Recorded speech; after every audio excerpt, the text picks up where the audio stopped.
আল্লাহ কি বলছেন? ইন্নাল্লাযীনা ইয়াকুলুনা আমওয়ালাল ইয়াতামা যুলমান ইন্নামা ইয়াকুলুনা ফি বুতুনিহিম নারা ওয়া সায়াসলাউনা সাঈরা। নিশ্চয়ই যারা ইতিমের সম্পদ, ইতিমের জায়গা, ইতিমের মাল জোর করে জবরদস্তি করে দখল করে, আর সেই মালগুলো যারা ভক্ষণ করে তাদের পেটে তারা আগুন ছাড়া অন্য কিছু খাচ্ছে না। আপনার বাড়ির পাশে একটা এতিম বাচ্চা আছে, তার বাপ মারা গেছে, তার মা মারা গেছে, কয়েক লক্ষ কোটি টাকার সম্পত্তি আছে। আল্লাহ বলছে ওই সন্তান দুটো যতদিন ছোট আছে, ওদের যে জমি আছে, ওদের যে মাল আছে, তোমরা তাদের মালের কাছে যেও না। বললে এটা কোথায় বলেছে বলো? পারা নাম্বার 15, পৃষ্ঠা নাম্বার 4, লাইন নাম্বার 6, সূরার নাম বানি ইসরাইল। কোরআন শোনাচ্ছে ওয়ালা তাকরাবু মালাল ইয়াতীমি ইল্লা বিল্লাতি হিয়া আহসান হাত্তা ইয়াবলুগা আশুদ্দা। আল্লাহ বলছেন তোমরা ইতিমের মালের কাছে যেও না। বাপ মারা সন্তান, মা মারা সন্তান, তাদের জমি আছে, জায়গা আছে, লক্ষ লক্ষ টাকার প্রপার্টি আছে, তাদের বিশাল বড় অ্যাসেট আছে। ওই এতিমগুলো যতদিন না সাবালক হচ্ছে, ওই এতিমগুলো যতদিন না পূর্ণ যৌবন প্রাপ্ত হচ্ছে, তারা তাদের সম্পত্তিটা যতদিন না বুঝতে শিখছে, ততদিন তোমরা তাদের সম্পত্তির কাছে যেন যেও না। আবার ইয়াতিমদের মালের যারা ভক্ষণ করে তাদের সম্পর্কে সূরা মাউনে আল্লাহ হুঁশিয়ারি দিচ্ছে। কোরআন শোনাচ্ছে আরাআইতাল্লাযী ইউকাদ্দিবু বিদ্দীন ফাযালিকাল্লাযী ইয়াদউল ফকির। তাই তো নাকি? ইয়াদউল, আরে বলছেন না কেন? ইয়াদউল ইয়াতীম ওয়ালা ইয়াহুদ্দু আলা তুআমিল মিসকিন ফাওয়াইলুল লিল। কারা? নামাজিদের কথা বলছে। আহা হা, কি কঠিন কথা। কোরআন শোনাচ্ছে সূরা মাউন, আরাআইতাল্লাযী ইউকাদ্দিবু বিদ্দীন। আমরা তো কোরআন পড়ি অন্ধের মতো, বুঝি না, বোঝার চেষ্টা করি না। আরে ভাই, যে সূরাগুলো দিয়ে নামাজ পড়ছেন মিনিমাম, এই সূরাগুলির অন্তত অনুবাদটা একটু পড়ুন না, তবে তো ভালো লাগবে। কি শোনাচ্ছে কোরআন? আরাআইতাল্লাযী ইউকাদ্দিবু বিদ্দীন। হে নবী, আপনি কি দেখেছেন ওই সমস্ত লোকদের যারা কিয়ামতের দিনকে, পরকালীন জিন্দেগিকে, আখিরাতের দিনকে যারা মিথ্যা মনে করেছে? আর কি? ফাযালিকাল্লাযী ইয়াদউল ইয়াতীম। আর ইতিমদের যারা গলা ধাক্কা দিয়েছে, ওয়ালা ইয়াহুদ্দু আলা তুআমিল মিসকিন। আর মিসকিনদেরকে যারা খাদ্য খেতে অনুৎসাহিত করেছে, মিসকিনদের খাদ্য নিজেরা দেয় নাই, অসহায়দের খাদ্য অন্য কাউকে দিতেও নিষেধ করেছে। আল্লাহ বলছেন এদের জন্য জাহান্নাম। আর কাদের? ফাওয়াইলুল লিল মুসাল্লিন। এক শ্রেণীর নামাজীদের জন্য জাহান্নাম। কোন নামাজি? আল্লাযীনা হুম আন সালাতিহিম সাহুন। যারা নিজেদের নামাজ সম্পর্কে গাফেল থাকে, শুধুমাত্র জুমাটা পড়ে, মাঝে মাঝে মনে হলে মাগরিব পড়ে, আবার মাঝে মাঝে আসর পড়ে, মাঝে মাঝে ইচ্ছা করলে যায়, আবার ইচ্ছা করলে নামাজটা ছেড়ে দেয়। নিজেদের নামাজ সম্পর্কে গাফেল, এদের জন্য জাহান্নাম। তারপরে কোরআন শোনাচ্ছে আল্লাযীনা হুম ইউরাউন। যারা লোক দেখানো নামাজ পড়ে। লোক দেখানো নামাজ একটা বলবো, শ্বশুর বাড়ি এই ঘোষলা, তো এটা ঘোষলা, ঘোষলার একটা ছেলে বিয়ে করেছে সিঙ্গুরে, বা ধরুন জয়রামবাটি বা ডানকুনিতে, সব চেনেন তো আপনারা? হ্যাঁ, আমি চিনি আর আপনারা চেনেন না তাই বললে হয়? বা ধরুন শক্তিগড়ে বিয়ে করেছে, এখান থেকে 40-50 কিলোমিটার দূরে শ্বশুরের বাড়ি। এখন রাত 3টের সময় ফোন এসছে শ্বশুর বাড়ি থেকে যে তোমার শ্বশুর মারা গেছে। তখন জানাজা হবে, জানাজার নামাজ হবে আগামীকাল আসর নামাজের পরে। এইবার জামাই নিয়ত করেছে এই 3টের সময় আর যাব না, সকালবেলা বউটাকে বা স্ত্রীটাকে পাঠিয়ে দিয়েছে একটা গাড়ি রিজার্ভ করে, আর ছেলেকে বলেছে বাবা তোরা চলে যা, আমি ঠিক 2টোর দিকে দোকান টোকান বন্ধ করে, ব্যবসার কাজ আছে বন্ধ করে যাব। ফজরের নামাজটা পড়েনি, জোহরের নামাজটা মসজিদে যায়নি, গাড়ি চালিয়ে যাচ্ছিল শ্বশুর বাড়িতে, আসরের নামাজ পড়া হয়নি। যোগ্য ইমাম আপনাদের বসে আছেন, জিজ্ঞাসা করুন, বা যারা আলেম আছে তাদেরকে জিজ্ঞাসা করবেন। আমি আব্দুল্লাহ জুবাইরের কথাটা ভুল হলে আপনি ছুঁড়ে ফেলে দেবেন। এই যে ফজরের ফরজ নামাজ ত্যাগ করলো, জোহরের ফরজ নামাজ পড়লো না, আসরের ফরজ নামাজ যে অস্বীকার করলো না, কিন্তু পড়লই না, ইচ্ছা করেই ছেড়ে দিল, এই ব্যক্তি যদি জানাজার নামাজ পড়ে তার জানাজাটা কি হতে পারে? এর জন্য উচিত ছিল আগে ফজর, আগে জোহর, আগে আসর, এই 3টে নামাজ পড়ে তবে তার জন্য জানাজায় অ্যাটেন্ড হওয়া জরুরি ছিল।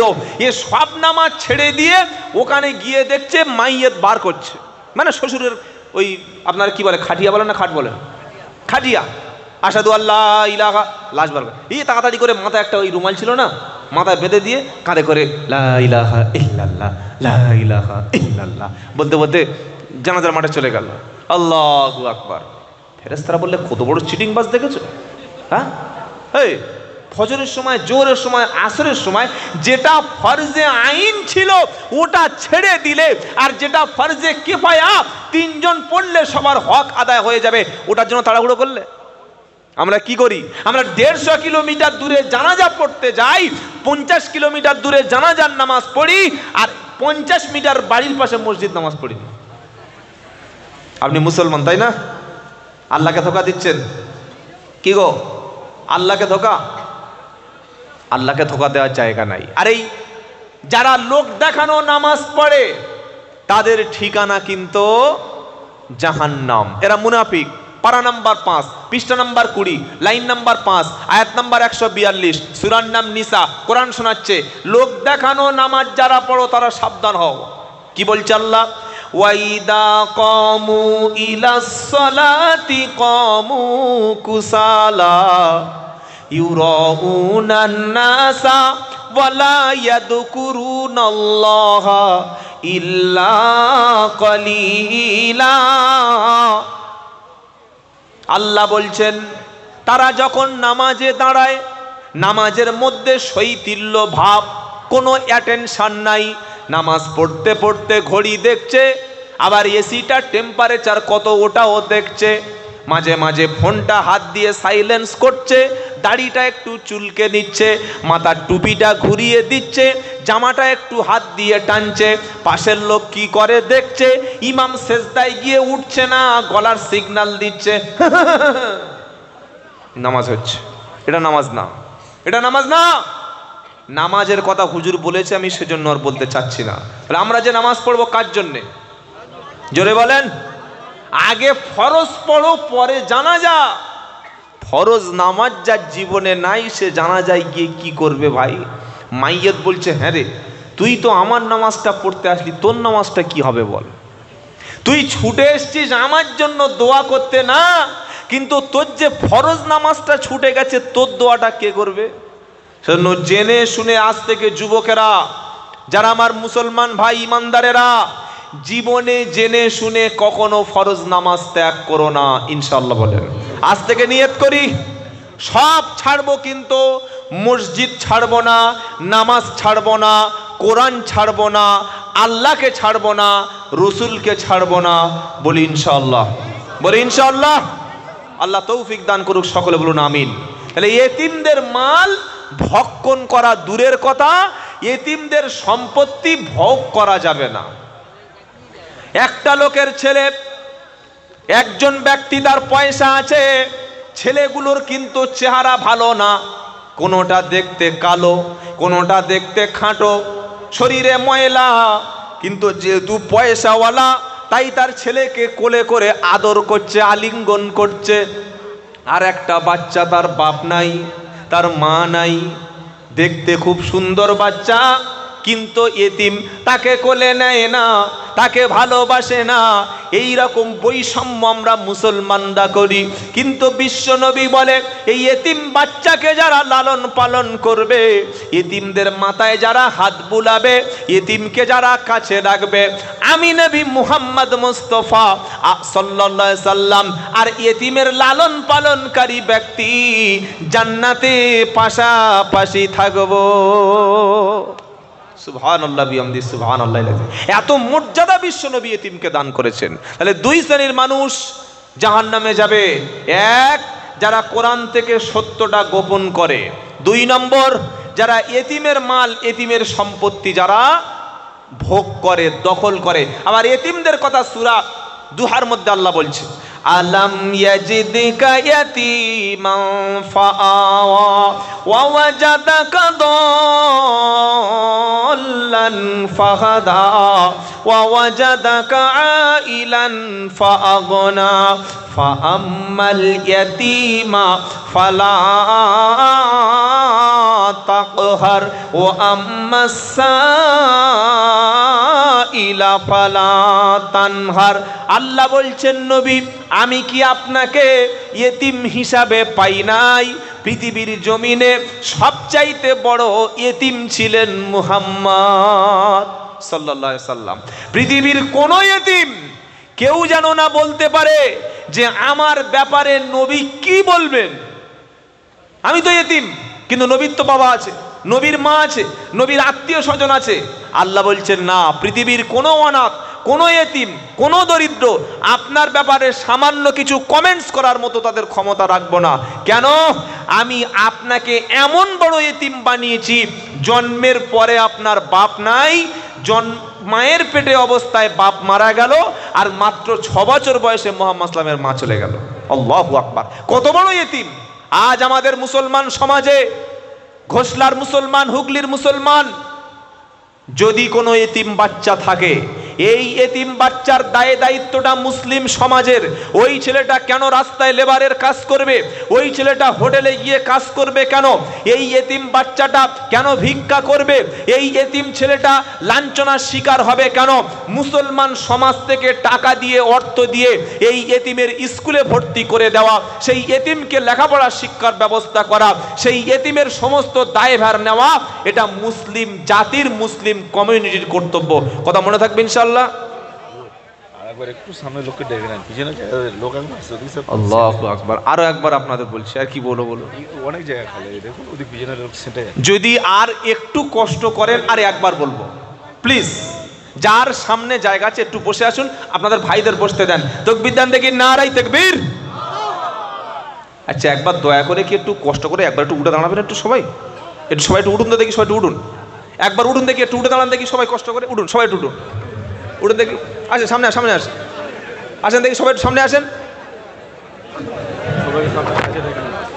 একটু সামনে আসুন, একটু সামনে আসুন ভাই, সামনে প্লিজ। এই ফাঁকাগুলো একটু আসেন, আসেন সামনে আসেন,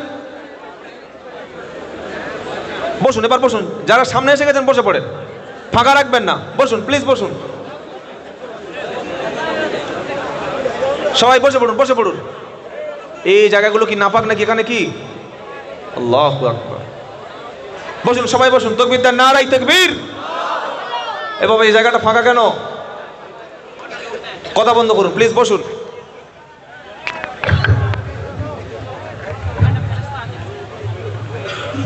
আর বলা সম্ভব নয়, জায়গা যা ছিল কভার, আর সম্ভব নয়, এবার দাঁড়িয়ে থাকতে হবে। বাবাজিরা, আল্লাহ আল্লাহ ভাইরা, 1 নম্বর হলো, যাদের কাছে কোনো ইলিম আছে তারা যেন গোপন না করে। আপনার কাছে শরীয়তের একটা মাসআলা জানা আছে, ওটা ভাইদের কাছে পৌঁছে দেবেন ইনশাআল্লাহ বলেন। 2 নম্বর হলো, আপনার পাড়ায়, আপনার ফ্যামিলিতে, আপনার গ্রামে যদি কোনো ইতিম থাকে, মা মরা, বাবা মারা সন্তান থাকে, আপনি অবহেলা করবেন না। তার চিকিৎসা, তার শিক্ষা, তার নিরাপত্তা, তার বাসস্থানের থাকার ব্যবস্থা আপনি যদি করে দিতে পারেন, আপনি আর আপনার নবী, আমার নবী মুহাম্মদ মুস্তাফা সাল্লাল্লাহু আলাইহি সাল্লাম জান্নাতের একই রুমে থাকবে। শুধু একই রুমে না, নবী বললেন যেমন দুটো আঙ্গুল একত্রে থাকে, আমি নবী মুহাম্মদ মুস্তাফা আর ইতিমের লালন পালনকারী ব্যক্তি একই রুমে একই সঙ্গে এক জায়গায় থাকবো। সুবহানাল্লাহ পড়েন। আর 3 নম্বর, ওই ব্যক্তির সাথে আল্লাহ কিয়ামতের দিন কথা বলবেন না যারা কাপড়টা ইচ্ছা করে পায়ের গাঁটের নিচে ঝুলিয়ে পড়ে। মনে থাকবে? ব্যাস, চলুন। আমাদের মুসলমান বাঙালিদের একটা নামাজের অভ্যাস খুব বাজে আছে। কি জানেন? এরা দাঁড়াবে তো দাঁড়াবে, লাইনের মাঝখানে 1 ফুট 1.5 ফুট করে ফাঁকা রেখে দেবে। আল্লাহর নবী যখন নামাজ পড়াতেন, নবীজি নামাজ শুরু করার আগে সাহাবাদের দিকে ফিরে তিনি দাঁড়াতেন আর বলতেন, তোমরা কাতার সোজা করো, লাইনের মাঝের অংশ ফাঁকাগুলো পূরণ করো। যদি তোমরা কাতারটা বাঁকা করো, আল্লাহ তোমাদের মধ্যে সামাজিকভাবে বক্রতা এনে দেবে। একটা কাতার মসজিদে লোক সোজা করে না, গিয়ে বসে আছে, আল্লাহু আকবার, আল্লাহু তাকবীর হচ্ছে, চুপচাপ বসে আছে। আগে লাইন সোজা করো, কাতার সোজা করো, পায়ের সঙ্গে পা, কাঁধের সঙ্গে কাঁধ, আগে ডিসিপ্লিন মেনটেন করো, পরে নামাজ। লাইনের মাঝখানে যারা ফাঁকা রাখে তাদের নামাজের মধ্যে মনোযোগ বিঘ্নিত হয়। এজন্য ইসলাম প্রথমে শিক্ষা দিচ্ছে আগে ইউনিটি, আগে ডিসিপ্লিন, আগে লাইনের ফাঁকা অংশ পূরণ করো, তারপরে তুমি নামাজে দাঁড়াও। কথা মনে থাকবে ইনশাআল্লাহ। আপনি দাঁড়িয়েছেন, আপনার পাশে একজন ব্যক্তি দাঁড়িয়ে আছে, দেখছেন মাঝখানে 1 ফুট ফাঁকা বা 6 ইঞ্চি 8 ইঞ্চি ফাঁকা, আপনি কি বলবেন? ভাই সাথে গিয়ে চলে আসি, ভাই কাছে আসেন, পায়ের সঙ্গে পা, কাঁধের সঙ্গে কাঁধ মিলিয়ে নেন, এটা বলবো ইনশাআল্লাহ? হ্যাঁ না বলে না? এখন গিয়ে দেখছে যে আমার পাশে দাঁড়িয়েছে তার সঙ্গে 17 বছরের ঝগড়া। কত বছরের? আরে বলছেন না কেন? ওই অবস্থা ডাকবো, তার সাথে কথা আর বলবো? 17 বছরের ঝগড়া, এখন কথা বলি কি করে? আপনি যে নামাজ পড়তে গেছেন, আপনার মুসলিম ভাই আল্লাহর বান্দা, তাকে কাঁধের সঙ্গে কাঁধ, পায়ের সঙ্গে পা মিলিয়ে দাঁড়াতে পারছেন না কেন? আপনার একটা পার্সোনাল রেসপেক্ট আছে, তার সঙ্গে ঝগড়া হয়ে কথা বন্ধ হয়ে গেছেন, আর ওকে কাছে ডেকে নেব, যদি কাঁধে কাঁধ লাগে, পায়ে যদি পা লাগে, তাহলে ঝগড়া তো মিটিয়ে দেবে। ওই রকম নামাজ যদি 100 বছর পড়েন, আল্লাহর জান্নাতে যাওয়ার কোনো সুযোগ নাই। নামাজ মানুষকে কাছে এনে দেয়, ইউনিটি তৈরি করে, ভ্রাতৃত্ব তৈরি করে, ব্রাদারহুড তৈরি করে, সংহতি তৈরি করে, ভালোবাসা শিক্ষা দেয়। পাশে দাঁড়াও, কাঁধে কাঁধ দিয়ে দাঁড়াও। নামাজের শেষে আসসালামু আলাইকুম রহমতুল্লাহ, আসসালামু আলাইকুম রহমতুল্লাহ বলে সালাম ফিরিয়ে দিলাম। তাহলে আজ থেকে আমরা মসজিদে গিয়ে আগে প্রথম কাজ হলো লাইন সোজা করে নেওয়া আর কাতারের ফাঁকা অংশ পূরণ করা। এই আমলটা শুরু করবেন ইনশাআল্লাহ। আমাদের মুসলমানদের মসজিদগুলোতে এই দক্ষিণবঙ্গে এইটা আছে, কিন্তু উত্তরবঙ্গে নাই। আপনি মালদা যাবেন, মুর্শিদাবাদ যাবেন, দিনাজপুর যাবেন, জলপাইগুড়ি যাবেন, শিলিগুড়ি যাবেন, দার্জিলিং যাবেন, প্রচুর জায়গায় তো আল্লাহ আমাকে নিয়ে গেছে, বা ওলামারা বা যারা আপনারা দাওয়াতের কাজ করেন যান, গিয়ে দেখবেন উত্তরবঙ্গের মানুষ আগে পায়ের সঙ্গে পা, কাঁধের সঙ্গে কাঁধ মিলিয়ে দাঁড়ায়, এই সিস্টেমটা আছে। কিন্তু আমাদের হাওড়া, হুগলি, মেদিনীপুর, বাঁকুড়া, বীরভূম, 24 পরগনা, বাপ এখানে, ছেলে 3 ফুট দূরে, ভাইপোর 6 ফুট দূরে, আর নাতি সে 18 ফুট দূরে, ভিতরে কোনো ঐক্য নাই, মাঝখানে এতটা ফাঁকা। ইমাম সাহেব বলছে বাবা ভিতরে, আর চুপচাপ দাঁড়িয়ে আছে। এটা কিন্তু সিস্টেম না, এটা সিস্টেম না। নামাজে যাবেন, কাঁধের সঙ্গে কাঁধ, পায়ের সঙ্গে পা যখন মিলে যাবে, মনের সঙ্গে মন যখন মিলে যাবে, তখন তো ভ্রাতৃত্ব তৈরি হবে। বলুন সুবহানাল্লাহ। কি শোনাচ্ছিলাম? 3 শ্রেণীর ব্যক্তির দিকে আল্লাহ কিয়ামতের দিন তাকাবেন না, কথা বলবেন না, তাদের ঠিকানা জাহান্নাম। কটা? প্রথম কারা? 2 নম্বর পারা, 5 নম্বর পৃষ্ঠা, 3 নম্বর লাইন, 174 নম্বর আয়াত, সূরার নাম বাকারা। কোরআন শোনাচ্ছে, ইন্নাল্লাযীনা ইয়াকতুমুনা মা আনজালনা মিনাল কিতাবি ওয়ায়াশতারুনা বিহি সামানান কালীলা উলাইকা মা ইয়াকুলুনা ফি বুতুনিহিম ইল্লান নার ওয়ালা ইউকাল্লিমুহুমুল্লাহু ইয়াউমাল কিয়ামাতি ওয়ালা ইউযাক্কিহিম ওয়ালাহুম আযাবুন আলীম। ইন্নাল্লাযীনা নিশ্চয়ই যারা ইয়াকতুমুনা মা আনজালাল্লাহু মিনাল কিতাব, আমি আল্লাহ যে কিতাব নাজিল করেছি এই কিতাবকে, এই কোরআনকে গোপন করে যারা। যদি কোনো ইমাম মনে করে এই বক্তব্য দিলে আমার চাকরি থাকবে না, যদি কোনো বক্তা মনে করে এই বক্তব্য দিলে কমিটির কাছে হাদিয়া পুরো পাওয়া যাবে না, যদি কোনো পীর মনে করে কোরআনের সত্য কথা বললে মুরিদ আমার থাকবে না, কোরআন বলছে এমনটা আমার কালাম থেকে সত্য কথা গোপন করবে যারা, ওয়ায়াশতারুনা বিহি সামানান কালীলা, আর গোপন করার উদ্দেশ্য হলো দুনিয়ার তুচ্ছ মূল্য পাওয়ার জন্য, দুনিয়ার কিছু মাল, দুনিয়ার কিছু সামান, দুনিয়ার কিছু আসবাবপত্র পাওয়ার জন্য। যদি কোনো মাওলানা, আলেম, পীর, মুফতি দেখেন যে শাসক দলের কাছাকাছি ঘেঁষাঘেঁষি আছে, এই কথাটা কিন্তু সবার হজম হবে না বাবা, বলবো এটা কি হযরত বলে ফেলি। যদি ইমাম সাহেব আমাদের পাশের জেলার লোক, এই জন্য একটু সাহস হয়, কি বুঝলেন, যাবার ইমাম সাহেব এ করে নেবে। আপনাদের সত্য কথা বললে অসুবিধা নেই তো, সবাই বলছেন তো। হুগলি জেলার মানুষ আপনারা ভদ্র মানুষ, তাই বলে দিয়ে যাই, কি বুঝলেন। যদি কোনো আলেম, ইমাম, পীর, বক্তা, হুজুর যদি দেখেন শাসকের সঙ্গে গলায় গলায় মিশছে, শাসকের সঙ্গে ঘন ঘন মিটিং হচ্ছে, ঘন ঘন তাদের সঙ্গে প্রেস কনফারেন্সে দেখা পাচ্ছেন, ইফতার পার্টিতে ঘেঁষছে, মাঝে মাঝে নবান্নে গিয়ে বসছে, তাহলে বুঝতে হবে এনার মধ্যে প্রকৃত ইলিম, আল্লাহর ভয়, আল্লাহর দেওয়া ইলিমের যে মর্যাদা, আল্লাহ যে তার সম্মান দিয়েছিল, তিনি ইলিমকে আলেমের নামের খেয়ানত তিনি করছেন।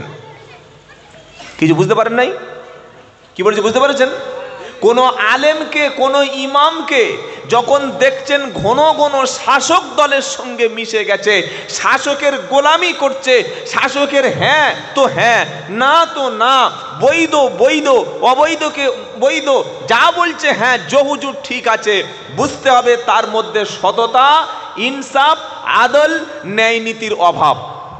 বলে প্রমাণ, দলিল ছাড়া কোনো কথা 2025-এ চলে না।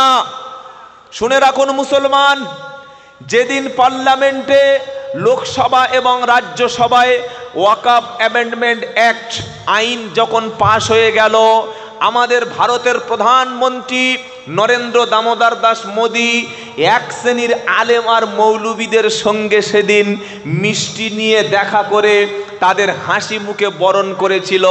তারা মোদী সাহেবকে বুকের সঙ্গে আলিঙ্গন করে, আপনি আমাদের ত্রাতা, আপনি আমাদের রক্ষাকর্তা, আপনি যা বলছেন ঠিক আছেন, এই বিলটা আমাদের দরকার ছিল, এটাই আপনি ঠিক করেছেন, এরকম এক শ্রেণীর আলেম সেদিন এই ওয়াকফ বিলের পক্ষে কথা বলেছিল। মনে আছে আপনাদের, দেখেছেন ছবিতে। ওরা হলো বোহরা সম্প্রদায়, ওরা হলো শিয়া, ওই পাঁচাটা কুকুরগুলি, তারা এই বিলের পক্ষে দাঁড়িয়েছে। কেন? প্রত্যেকটা দেশে শাসক দলের নাম করা, শাসক দলের পাঁচাটা কিছু গোষ্ঠী থাকে। আপনি ভাবছেন যে এরা বিশাল বড় আলেম, না ভাই, টুপি মাথায় দিলে, মুখে দাড়ি রাখলে আলেম বলে তাকে ধরবেন না। আলেম হলো সেই ব্যক্তি ইলিম অনুযায়ী আমল করে, ইলিম অনুযায়ী মানুষকে হকের দাওয়াত দেয়, ইলমের কথা বলতে বলতে, আল্লাহর কথা বলতে বলতে জেল খাটে, ফাঁসিতে ঝোলে, জীবন দেয়, প্রাণ দেয়, আল্লাহর দিন, নবীর সুন্নাত, ইসলামের মান মর্যাদা এই জমিনে ভুলণ্ঠিত হতে দেয় না, জীবন দিয়েও দিনকে রক্ষা করে। এই হচ্ছে খাঁটি আলেম, বলুন সুবহানাল্লাহ। কিন্তু আমরা কি দেখলাম, তারা মোদি সাহেবকে সার্টিফিকেট দিল, আর এটা মিডিয়া তখন প্রচার করতে লাগলো, এই দেখো মুসলমানরা মোদি সাহেবের সাথে আছে, তিনি আমাদের সম্মানিত প্রধানমন্ত্রী, আমরা রেসপেক্ট করি। কিন্তু যারা সেদিন ওই মিটিংয়ে মোদি সাহেবকে বলেছিলেন যে এই বিলটা ভালোর জন্য, পরবর্তীকালে খবর নিয়ে দেখলাম ওরা আসলে মুসলমান না। তারা কি? তারা ওই শিয়া, যে শিয়াগুলো হজরত আলীকে নবী বলে, হজরত আয়েশাকে গালিগালাজ করে, কাফের পর্যন্ত মনে করে। কথা বুঝতে পারছেন তো? আল্লাহ পাক কি শোনাচ্ছে? যারা কোরআনটাকে গোপন করছে, সত্যটা প্রকাশ করছে না। কেন প্রকাশ করে না? ওয়ায়াশতারুনা বিহি সামানান কালিলা, দুনিয়ার কিছু তুচ্ছ মূল্য, কিছু হালুয়া, কিছু রুটি। এক হচ্ছে আলেম হলো 3 প্রকার। কয় প্রকার? কথা বলে না, একটু জবাব দেন। এতগুলো মানুষের আওয়াজ এরকম কেন? এক হলো দরকারি আলেম, আর এক হলো দরবারি আলেম, আর একটা হলো সরকারি আলেম। কটা বললাম? জোরে বলেন। দরকারি আলেম কারা? যারা মসজিদে খেদমত করছে কম পয়সায়, যারা মাদ্রাসায় হাদিস শিক্ষা দিচ্ছে সামান্য বেতনে, যারা ময়দানে কাজ করছে দাওয়াতের ময়দানে, যারা মানুষের কাছে দিন পৌঁছে দিচ্ছে, যারা কিতাব লিখে বয়ান বক্তব্যে সত্যটাকে তুলে ধরছে, এরা হলো দরকারি আলেম। আর একটা হলো দরবারি আলেম। কথা বুঝতে পারছেন না? বাংলাদেশে হাসিনা যখন ক্ষমতায় ছিলেন, অবৈধ প্রধানমন্ত্রী, বাংলাদেশের এক পীর সাহেব সে হাসিনাকে বলেছিলেন যে হাসিনা, আপনি তো একজন জান্নাতি নারী। শোনেন আপনারা? শোনেন নাই? জান্নাতি নারী। আল্লাহু আকবার। জান্নাতের সার্টিফিকেট দুনিয়ায় বসে দিয়ে দিচ্ছে। আল্লাহু আকবার। কত আশ্চর্য কথা! যে গণহত্যা করে, আলেমদের জেলখানায় ঢোকায়, মিথ্যা মামলায় মানুষকে গণহারে গ্রেপ্তার করে, সে জান্নাতি নারী। তাহলে এটা কি আলেম? দরবারি। সরকারি কারা? সরকার যা বলে সরকারের কথা অনুযায়ী এরাও বলে ঠিক আছে, যা বলে ঠিক আছে, সরকারি। তাহলে আমরা যারা আলেমদের মহব্বত করি, যারা প্রকৃত দরকারি আলেম, আল্লাহর আলেম বান্দা, আমরা এদের মহব্বত করব, ইনশাআল্লাহ নাজাত পাবো। ইনশাআল্লাহ বলেন। আর এই আলেমরা, এদের ওসিলায় আল্লাহ দ্বীনকে জমিনে এখনো টিকিয়ে রেখেছে। কোরআন শোনাচ্ছে, ইন্নামা ইয়াখশাল্লাহা মিন ইবাদিহিল উলামা। 22 পারা 16 পৃষ্ঠা 12 নম্বর লাইন 28 নম্বর আয়াত, সূরার নাম ফাতির। আমার আল্লাহ পাক বলছে, ইন্নামা ইয়াখশাল্লাহা মিন ইবাদিহিল উলামা। নিশ্চয়ই আমার বান্দার মধ্যে সবচাইতে বেশি আমাকে দেখে ভয় করে তারা আলিম সম্প্রদায়ে যারা। সুবহানাল্লাহ পড়ে।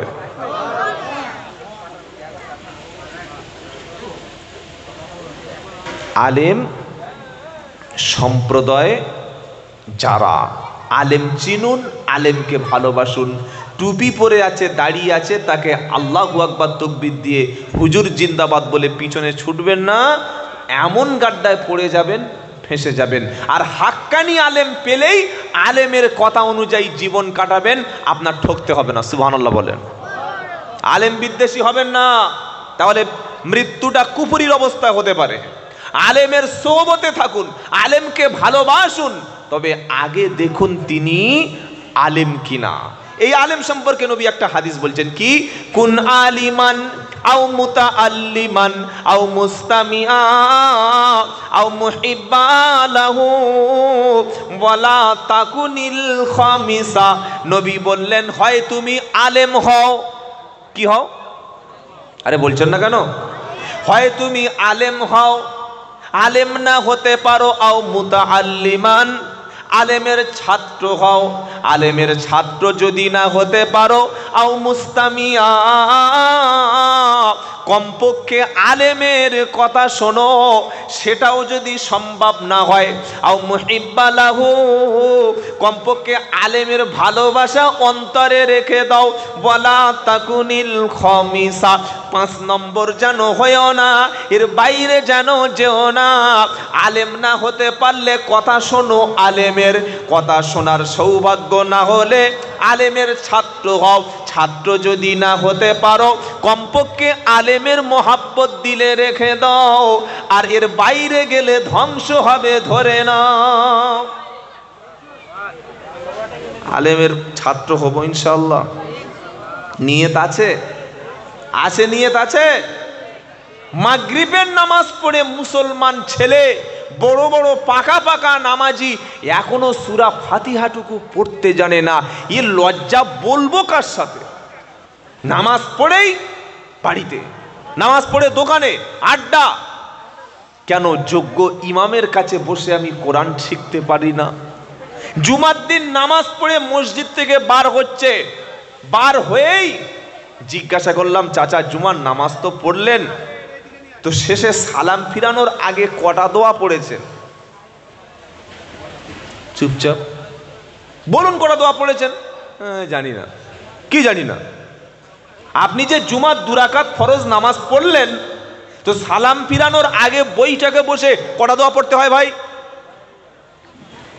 এই বেসিক নলেজটুকু আপনাদের নেই। 3টি দোয়া, 1 তাশাহুদ আত্তাহিয়াতু, 2 দরুদ ইব্রাহিম, 3 দোয়া মাসুরা। তো এই 3টি তুমি জানো না? না, জানি না। তো দাড়ি তো পেকে গেছে, চুল পেকে গেছে, গোঁপ পেকে গেছে, ভ্রু পেকে গেছে, আর শরীরের একটা চুল নেই যে এখনো কালো আছে, এখনো তুমি বলছো আমি জানি না? হ্যাঁ, কি তুমি নামাজ পড়েছো 64 বছর, 60 বছর কপালে কালো দাগ, আর তুমি দোয়া দরুদ শেখোনি? তাহলে আমরা কি করে বলছি জানি না? এটা আমাদের ব্যর্থতা। এজন্য আপনাকে আলেমের ছাত্র হতে হবে। ছাত্র হবো ইনশাআল্লাহ। ইমাম চলে গেছে মসজিদ থেকে, 1 দিন কেন 4 দিন চলে যাক, ইমামের অনুপস্থিতিতে মসজিদে নামাজ পড়ানোর যোগ্যতাটুকু মুসাল্লিদের কি আছে? নাই। কেন নাই? শিখি নাই। শিখবো, আলেমের ছাত্র হবো, বলুন ইনশাআল্লাহ। নবী বললেন আলেমের ছাত্র না হতে পারলে আও মুস্তামিয়া, তুমি অন্তত আলেমের কথা শোনো। কার কথা? আরে বলছেন না কেন? আমরা আলেমের কথা শুনি নাকি খেয়াল খুশি মতো চলি? আমার বাড়িতে বিয়ে হবে, বিয়ে পড়ানোর জন্য আমি আলেমকে দাওয়াত করব, কিন্তু বিয়ের সিস্টেমটা তরিকাটা কোন তরিকায় হবে এজন্য আলেমের সঙ্গে পরামর্শ দরকার নাই। কি করে বরকত হবে ভাই?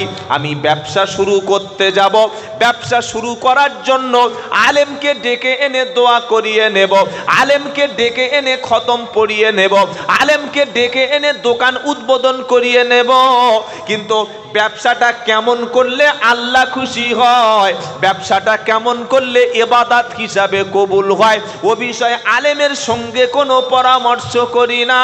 তার মানে আলেমকে 4 পয়সা দাম দিই না।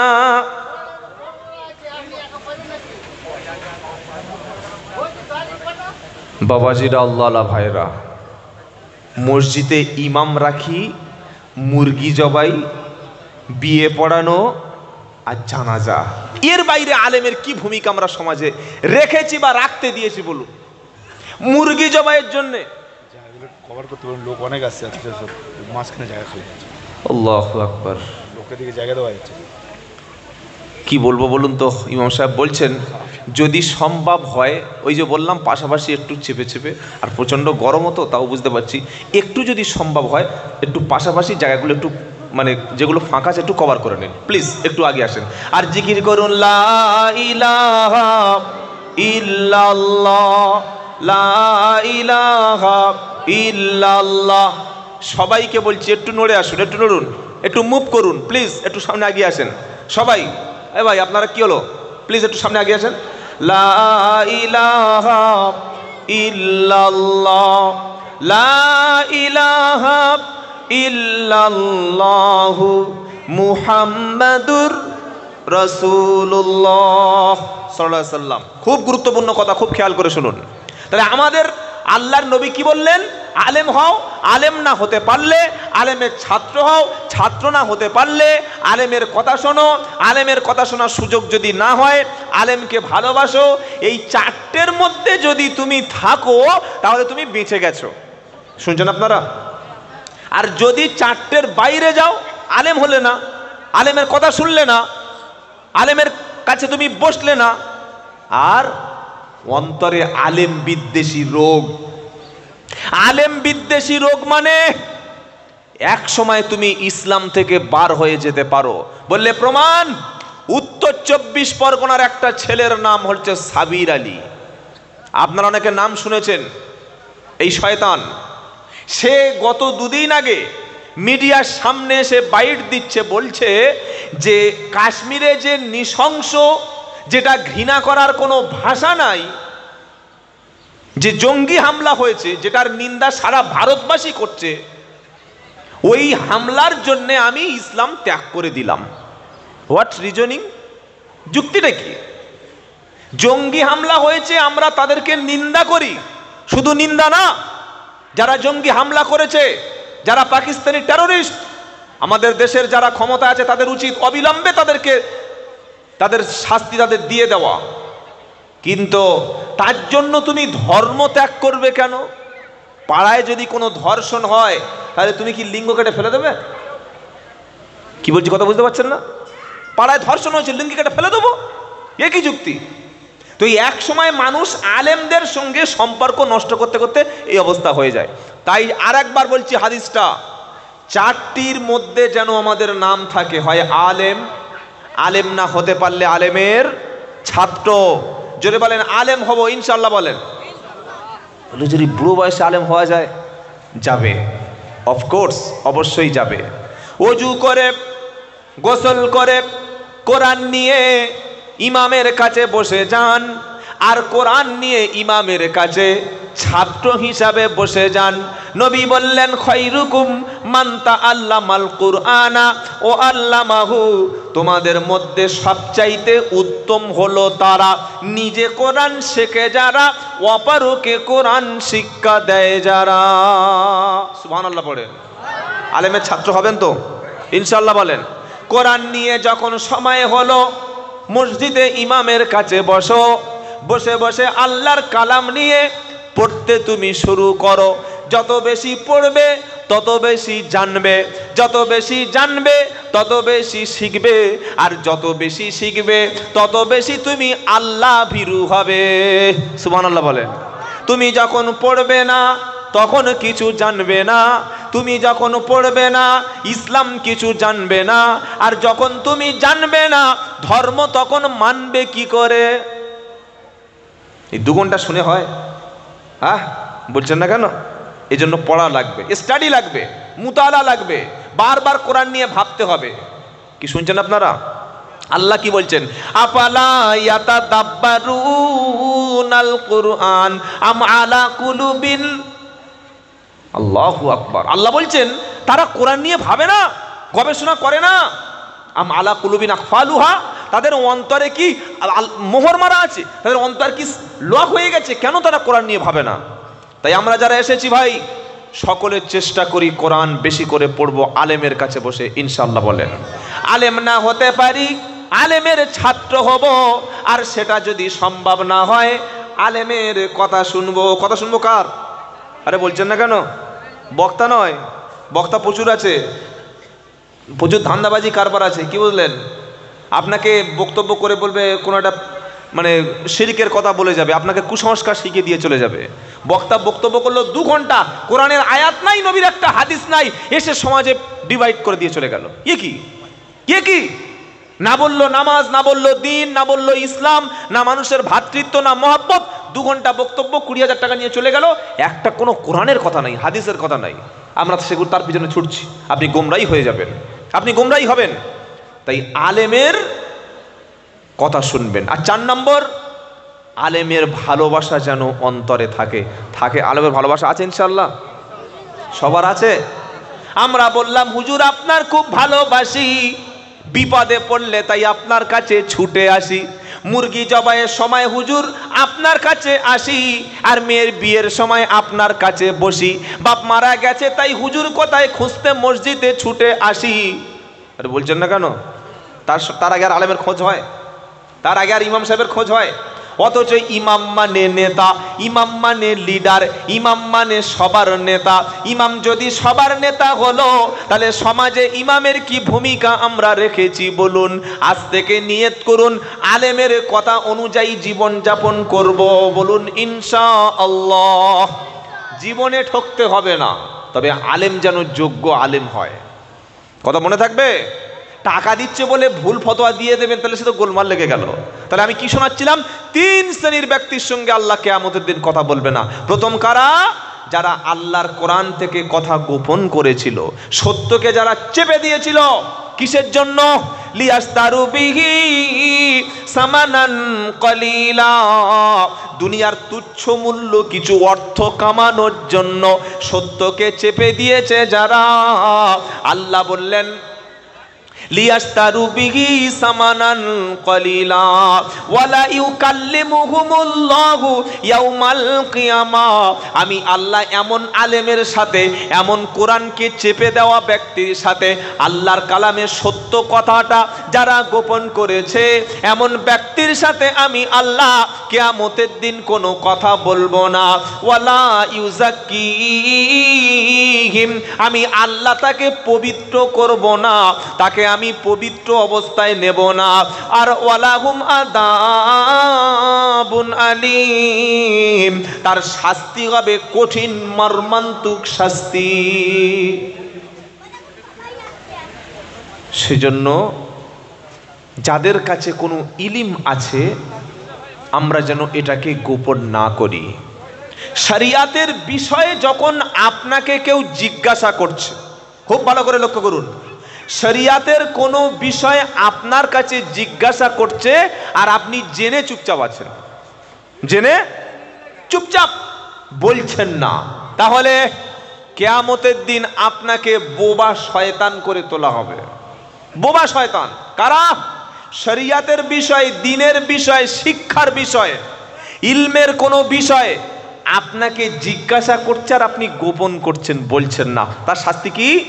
বোবা শয়তান করে তোলা হবে। প্রথম হলো আল্লাহ তাদের সঙ্গে কথা বলবেন না, আল্লাহ তাদের জাহান্নামে দেবেন যারা কোরআনের কথাগুলি গোপন করেছিল। 2 নম্বর কারা? চলুন 4 নম্বর পারা, 19 নম্বর পৃষ্ঠা, 10 নম্বর লাইন, 17 নম্বর আয়াত, সূরার নাম নিসা। দ্বিতীয় ওই ব্যক্তিদের সাথে আল্লাহ কিয়ামতের দিন কঠিন শাস্তি দেবেন, আর তারা জাহান্নামের আগুন খাচ্ছে। কি শুনছেন আপনারা? যারা এই কাজটা করছে তারা তো জাহান্নামে যাবে, আর তারা জাহান্নামের আগুন খাচ্ছে। কারা? ইন্নাল্লাযীনা ইয়াকতুমুনা মা আনজা ইন্নাল্লাযীনা ইয়াকুলুনা আমওয়ালাল ইয়াতামা যুলমান ইন্নামা ইয়াকুলুনা ফি বুতুনিহিম নারা ওয়া সায়াসলাউনা সাঈরা। নিশ্চয়ই যারা ইয়েতিমদের, এতিম বোঝেন তো, বাপ মা যারা মারা গেছে, এরকম নাবালক সন্তানের প্রচুর পয়সা আছে, আল্লাহ বলছেন এতিমদের সম্পত্তি যারা জবরদখল করে দখল করলো, ক্ষমতা আছে, বাপ মারা গেছে অনেক জমি রেখে, বাপ মারা গেছে অনেক সম্পদ রেখে, ছোট ছোট ছেলে আছে তারা এখন এতিম, এই সম্পত্তি সম্পর্কে তাদের কোনো জ্ঞান নাই। আল্লাহ বলছে এতিমদের সম্পত্তি যারা ভক্ষণ করে, এতিমদের সম্পত্তি যারা জবরদখল করে, যারা নিজেরা খায়, আল্লাহ বলেন তাদের পেটে আগুন ছাড়া অন্য কিছু খাচ্ছে না। কত মানুষ আছে এতিমের মাল মেরে খাচ্ছে, আবার হজেও যাচ্ছে। আহা হা, এতিমের সম্পত্তি মেরে খাচ্ছে আর কি করছে?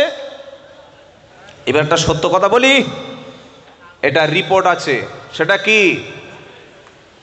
এই ভারতবর্ষের জমিনে শ্রেষ্ঠ একটা ব্যবসায়ী আছে, তার নাম হচ্ছে আম্বানি। কি আম্বানি? আরে বলছেন না কেন? মুকেশ আম্বানি।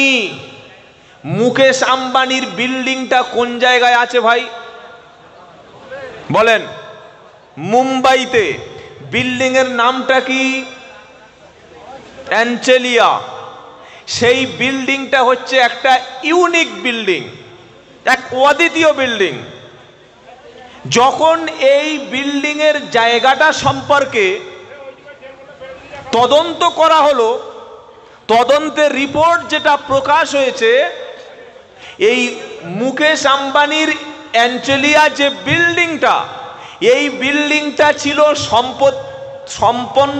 সম্পূর্ণরূপে এতিম দুটো সম্পদের, এতিম দুটো বাচ্চার জমির উপরে ওয়াকাফ করা সম্পত্তির উপরে এই বিল্ডিংটা। কি বলছি কথা বুঝতে পারছেন? আমার কথা বিশ্বাস না হলে আপনারা এটা গুগল থেকে বা অনলাইন যে একদম বিশুদ্ধ খবর আমার কাছে আছে, আমি সূত্র ধরে আপনাকে বলে দিতে পারি। এই যে আম্বানির বিল্ডিং অ্যাঞ্জেলিয়া, এটা ছিল এক সময় দুটো এতিম ছেলের সম্পত্তি। সেই সম্পত্তিটা মাত্র কয়েকশো কোটি টাকা দিয়ে কিনে বিশাল বড় একটা বিল্ডিং করলো। আর এই এতিম সন্তান দুটি পরবর্তীকালে তাদের সম্পদগুলো ওয়াকাফ করে দিয়েছিল। সেই ওয়াকাফ জমির উপরে ছিল এই আছে মুকেশ আম্বানির বিল্ডিং। যারা পড়াশোনা করেছেন নিশ্চয়ই তারা জানেন। আমি আজগুবি বানোয়াট মিস ইনফরমেশন আপনাদের শেয়ার করতে আসিনি, কারণ ভুল কথা বললে আমার বিরুদ্ধে মামলা হতে পারে। কি বলছি বুঝতে পারছেন না? তাহলে চিন্তা করুন, মুকেশ আম্বানির বিল্ডিংটা এতিমের সম্পত্তির উপরে জবরদখল করে হলো। আমার তো মনে হয় এই প্রভুকে বাঁচাতে হয়তোবা ওয়াকাফ আইনটা এনেছে। কি বলছি কথা বুঝতে পারছেন না? এটা তো হতে পারে তারা তাদের প্রভুকে বাঁচাতে হয়তো ওয়াকাফ সম্পত্তির বিলটা বা এনেছে, এটাও হতে পারে। খুব ভাববেন।